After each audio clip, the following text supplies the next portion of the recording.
Conservative and Unionist Conference of 1948 will remain a lively memory for all who attended it. Llandudno was blessed with wonderful weather for the 4 days of the gathering, and the front, outside the Pier Pavilion, became a popular spot with delegates in the intervals of listening to the debates.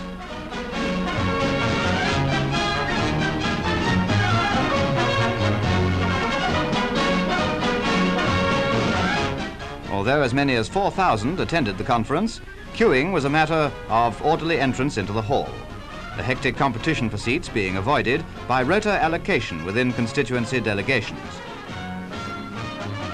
Those who had the tickets for the first session heard Lord Woolton announce the vast new increase in membership. Our party has been revivified.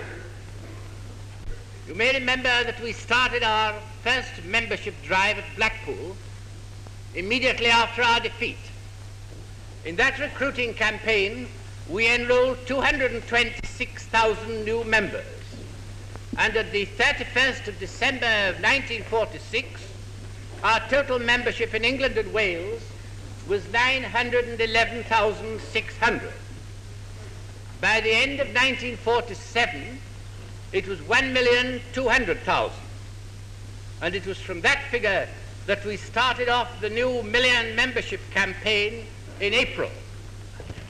And I'm glad to tell you that by June the 30th, the figure was 2,249,031.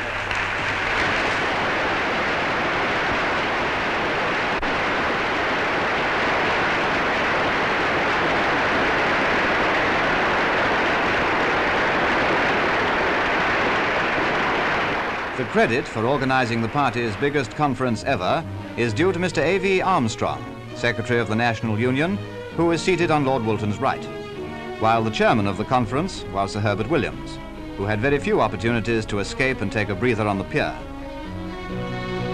The camera spotted Mr. Oliver Stanley, Lord Salisbury, on the right, of course,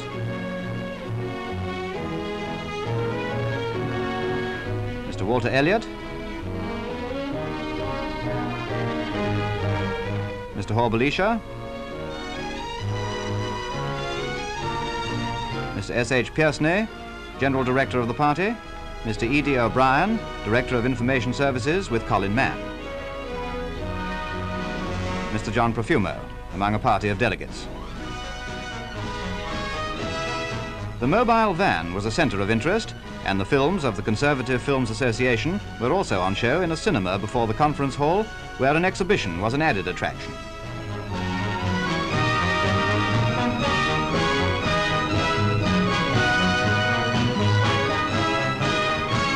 Mr. Eden attended on the Friday, and in his speech dealt devastatingly with the Socialist Party's republication of the Karl Marx Manifesto. I rather agree with Mr. Lasky's definition of the Communist Manifesto. But who in the world can be at one and the same time the apologist for Karl Marx and a bulwark against communism? Naturally, the climax was Mr. Churchill's arrival for the mass meeting. He was greeted with musical honours.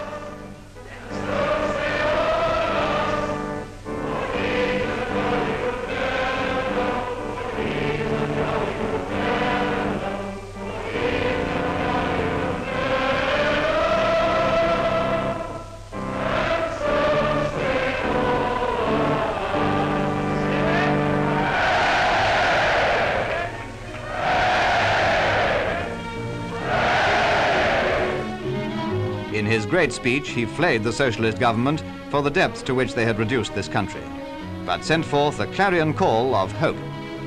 But, ladies and gentlemen, never let us despair. All can be regained.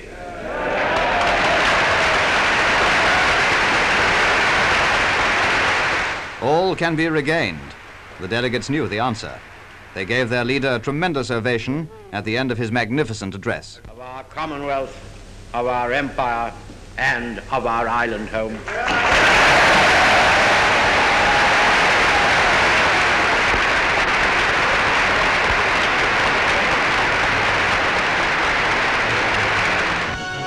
And not to be outdone, Llandudno people cheered themselves hoarse when Mr. Churchill drove through the town after the meeting. Yes, there's no doubt that Llandudno was another milestone on the road back to sound government and national salvation.